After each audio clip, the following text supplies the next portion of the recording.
Pois é, isso está acontecendo cada vez com mais frequência. Quando você fala agenda positiva, eu entendo o que você quer dizer, mas eu acho que, sim, bom, você é um deputado conhecido por não fugir do enfrentamento.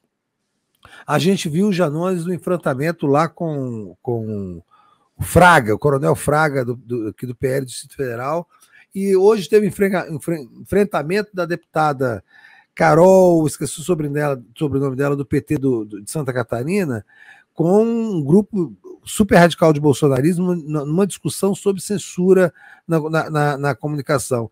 Eu queria te perguntar o seguinte: é preciso ter também uma estratégia, uma tática de se fazer um enfrentamento dia a dia, todo o tempo no Congresso, como, por exemplo, você fez em relação, recentemente, ao deputado Bibo Nunes, lá do Rio Grande do Sul, que fez uma elegia à tortura, à ditadura, e você, na mesma hora, subiu e deu uma descascada dele. Você acha que vai ter necessário que se faça isso todo o tempo para evitar que esses caras cresçam? Com certeza, Leandro. Tem que fazer o tempo todo, inclusive inverter quando eles estão à vontade com determinada pauta, e imprensando eles. Nós não podemos aceitar ser imprensados, né? A gente tem que estar sempre na ofensiva e equilibrando o que é esse enfrentamento de natureza institucional, ou seja, no exercício do mandato parlamentar, com uma mobilização que vai para muito além do espaço do Congresso, né? Com uma organização que seja de rua. Aquela história que a gente dizia já há bastante tempo, de uma palavra que a gente não gosta de usar, mas acaba repetindo, que é o tal do bolsonarismo, né? Bolsonaro perdeu eleitoralmente, mas as estruturas que deram sustentação a esse projeto de morte vão continuar por aí e estão procurando disputar espaço social. Então, concordando contigo, tem que ter tática para o enfrentamento e enquadramento institucional e tem que ter tática também para poder fazer uma mobilização permanente na rua para enfrentar essa turma. Tem que ser um trabalho múltiplo, né? Nas redes, na rua, no parlamento, em todos os espaços que a gente tiver a possibilidade, tem que estar enquadrando eles e, principalmente, trazendo eles para jogar no tabuleiro em que eles se sentem mais desconfortáveis. Eles já têm muita dificuldade hoje em dia em falar em enfrentamento à corrupção. Eles continuam, né? Porque, ou seja, são muito cara de paus, mas eles sabem que quando fazem esse tipo de abordagem, imediatamente vai vir para cima deles o caso das joias de Bolsonaro, com um monte de elementos que eles não têm resposta. E sempre que respondem pessimamente mal, porque realmente não tem para onde fugir. O próprio Bibo Nunes, um dia desse, foi para o microfone, eu nem gosto de citar o nome desse sujeito, mas vamos lá, já fizemos isso. Ele foi dizer que as joias estavam esquecidas, ou seja, ninguém sabia nem onde é que estavam essas joias. Ninguém acredita nisso, nem eles, nem ninguém. O Eduardo Bolsonaro é a mesma coisa. Quando eu questionei e falei que ele tinha que devolver as joias, ele disse: meu pai nem teve contato com essas joias. E aí depois veio o Tribunal de Contas da União, enquadrou, e eles tiveram que fazer a devolução do segundo kit de joias e a gente explicitou a mentira deles. Então, enquadrar essa turma o tempo inteiro, explicitar as mentiras e jogar principalmente naquele fórum onde eles não se sentem confortáveis é uma tarefa que nós, da bancada e da militância de esquerda, temos que dar cumprimento.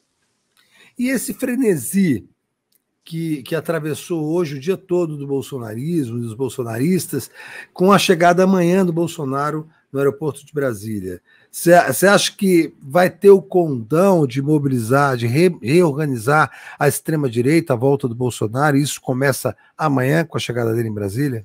Eles estão tentando fazer isso, mas a verdade é que Bolsonaro é um cagão. Quando ele sentir nas primeiras movimentações que pode ser enquadrado e responsabilizado por tudo aquilo que fez, ele vai aproveitar a primeira oportunidade para fugir novamente. Eu não tenho nenhuma dúvida disso. O Bolsonaro nunca teve coragem. Já convivo com ele aqui do ponto de vista parlamentar há muito tempo. Tem uma história que eu sempre conto. Um dia ele subiu na tribuna e falou mal de Brizola. Os brizolistas naquele dia decidiram que iam partir para cima dele. Tinha que ver, Leandro, ele por fora dos microfones. Ele dizia: não, gente, para com isso, deixa isso para lá. Então ele morre de medo do que pode vir como consequência real para cima dele, a partir, repito, de todas as atrocidades que ele cometeu. Agora, não dá para a gente só contar com a covardia do Bolsonaro, que é um fato. A gente tem que se organizar do lado de cá. A gente tem que ter mobilização permanente do nosso lado. A gente tem que ter organização da rua. Não pode ficar esperando a motociata dele sem organizar de maneira permanente a nossa luta política para além do espaço institucional. Essa, na minha avaliação, é uma tarefa também da esquerda, porque a direita, a extrema-direita, eles não gostam de praça, eles não gostam de rua, eles podem ocasionalmente ocupar esses espaços para responder ou atender a objetivos específicos, mas eles têm medo da rua, eles têm medo da praça. Quem tem vocação para a praça e para a rua é a esquerda, e nós não podemos deixar de ocupar esse espaço. Vou dar um exemplo. A mobilização que foi feita por estudantes pela revogação do novo ensino médio de Temer e de Bolsonaro, evidentemente tem um aspecto de tensionamento em relação à posição do atual ministro da Educação, mas prioritariamente ela tem também a função de demonstrar que aquilo que Temer e Bolsonaro fez foi uma tentativa de cassação do pensamento crítico, foi uma tentativa de precarizar a vida de estudantes e professores, e a educação tem um enorme potencial de mobilização. Estou citando essa pauta, mas poderia citar várias outras, em que a gente pode estar fazendo a luta pelos direitos, pelas garantias das maiorias, como, por exemplo, o enfrentamento ao presidente do Banco Central, que está colocando essa taxa de juros nas alturas para, evidentemente, boicotar qualquer ganho real para a classe trabalhadora. Isso tem que estar sendo o tempo inteiro objeto, fruto de mobilização da nossa parte. Uma outra, sem anistia.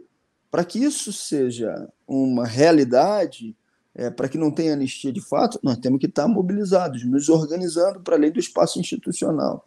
E não dá para prescindir do que é a capacidade que tem a própria presidência da República para fazer esses movimentos, mas não dependendo, evidentemente, só delas, porque em determinados pontos vai ter convergência, em outros pontos pode ter divergência eventual, com pontos específicos em que a rua vai estar se mobilizando. Agora, a nossa prioridade número 1 tem que ser mobilizar a rua para fazer o enfrentamento e o enquadramento da extrema-direita, dos bolsonaristas. A gente não pode deixar essa turma fascista à vontade.